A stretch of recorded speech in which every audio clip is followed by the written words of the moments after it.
I mean, I think we have to understand how we got to where we're at. Russia started this war not planning on fighting a long war of attrition. They were planning on fighting a short war of sort of shock and awe that was designed to get the Ukrainians to the negotiating table, and it succeeded. I love it whenever the Russians failed, and they're like, no, their goal was actually get the Ukrainians to the negotiating table, and they succeeded. They had a viable peace treaty that could have been signed, but the United States and NATO stopped it. But the Russians got where they needed to be, but I don't think they ever envisioned the United States and NATO saying, no, no, no, we want to fight the long war. And that took Russia by surprise. So then they went into phase two, which was basically we're going to recapture the Donbass. Donetsk, Lugansk was pretty much taken. Donetsk, they had 30%. They needed to capture the rest of it.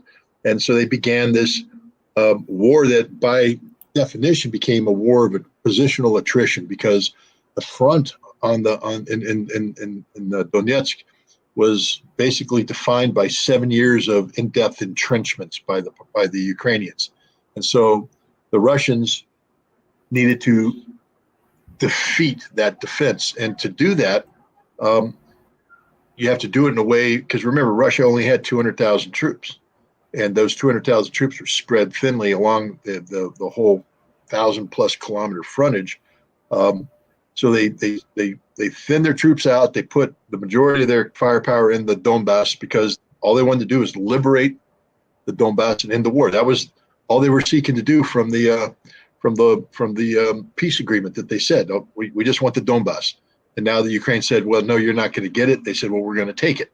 So they began this war, but they didn't mobilize at that time because remember, this special military operation wasn't supposed to be a long conflict. It was supposed to be over by April 1st. Worst April Fools for Putin. Now he has a long war. But he wasn't politically able to mobilize because this war was not popular. That's the other thing people don't understand is how unpopular this war was in Russia.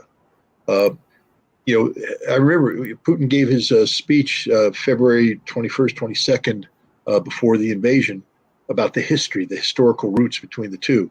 And I remember all the anti-Putin people rolling their eyes. That's just Russian propaganda. What do you mean you love the Ukrainians? You don't love the Ukrainians. You couldn't love the Ukrainians. Russia loves Ukraine, loves Ukrainians. They don't want to kill them. They don't want to be involved in this. And so there's a lot of Russians who are like, we're not too sure. We're thrilled about this war. And so he couldn't mobilize. And the other reason why he couldn't mobilize is because of sanctions. Sanctions have been imposed designed to, as we now know, achieve regime change, which means they want to create unrest in Russia to cause people to rise up in a Moscow Maidan moment, replicating what happened in Kiev in February 2014, remove Putin from power, et cetera. And Putin's looking at it going, I don't think that's going to happen, but we don't want to tempt fate. We got these sanctions that my advisors are telling me 20-25% contraction in the Russian economy. That's a lot of belt tightening. So the last thing I knew is pile on top of that mobilization. So we're going to stay with the resources we have, and we're going to fight this war. But now we have to alter our tactics because we can't take casualties. So what we're going to do is we're just going to grind down the Ukrainians. And we're going to use artillery. We're going to blow them away. We're going to come in. It's going to be a slow grinding operation. And they did that. And they were very successful. They were winning the war. If you take a look at where the Ukrainian military was come June, the military had been destroyed. Destroyed.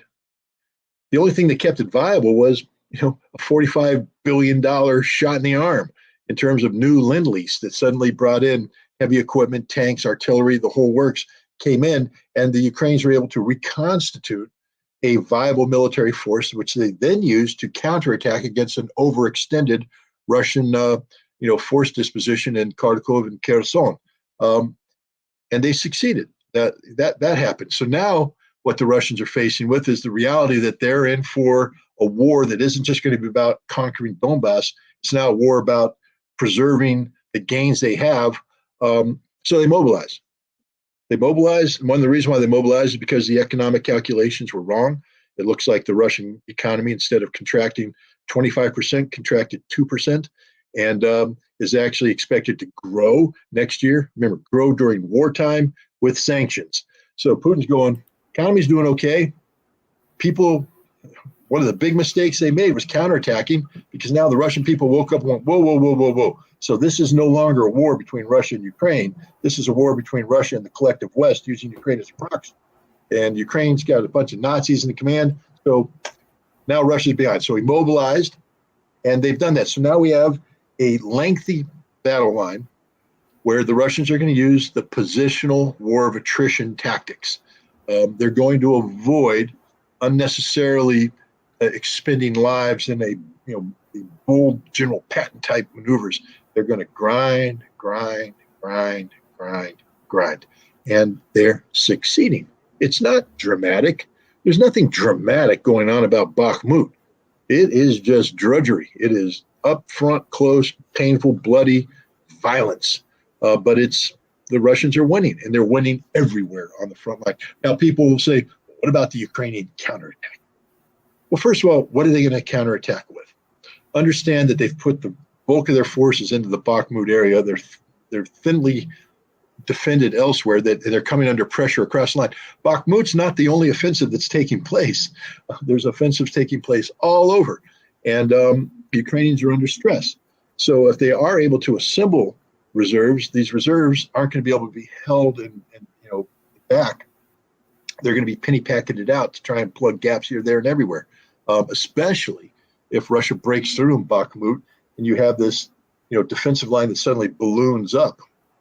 And the Russians are going to pour into that, threaten Kramatorsk, Luhansk, and others, and they're going to create a whole. You're going to go from, maybe 150 kilometer frontage, balloon it out, 800 kilometer frontage. Russia has the troops to make that frontage. Ukraine doesn't, which means the Russians are going to balloon even more. And the Russians are no longer, manning 5 kilometers of line with 200 guys. Now everything's being defended per doctrine, with the appropriate force structure put in, fortified in depth with artillery fire support. So let's say the Ukrainians were able to assemble a viable counterattack force.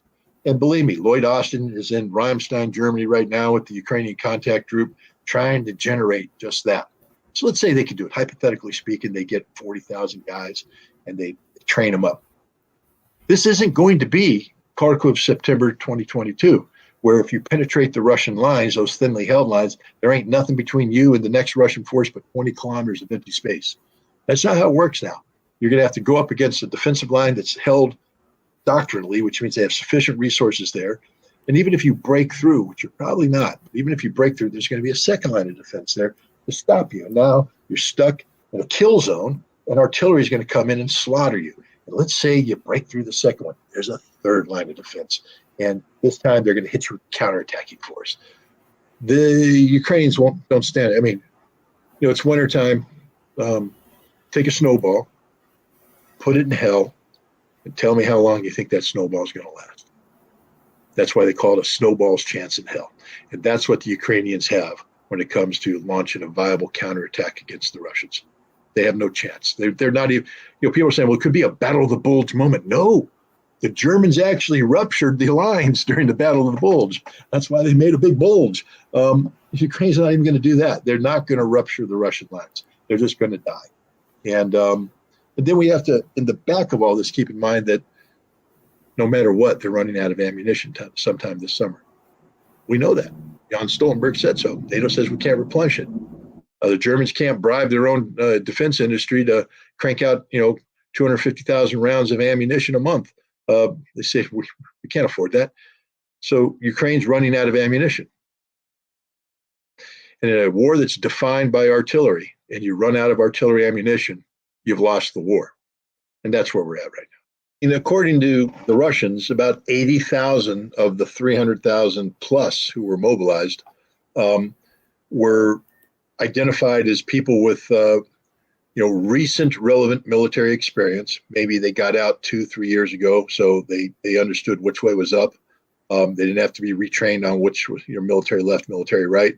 And so they came in, they got a quick refresher course, and then they were sent in as sort of individual replacements. They were brought in and to fill in gaps in units and to expand, unit capability, capacity, and all that. And that's how the Russians, basically firmed up their defensive lines. The rest of them are receiving specialized training. Some of that specialized training was in artillery. If you remember a while back, the HIMARS round that hit a schoolhouse, near the front line that killed, a bunch of recently mobilized people. They were all artillery guys that had just arrived from the Kazan training school, and they came in and they were killed. But they were going to come down, and then they were going to be farmed out into artillery units. So there's that, and I think you've seen other units have completed their training and have been positioned up north in the Belgorod area, Kursk area.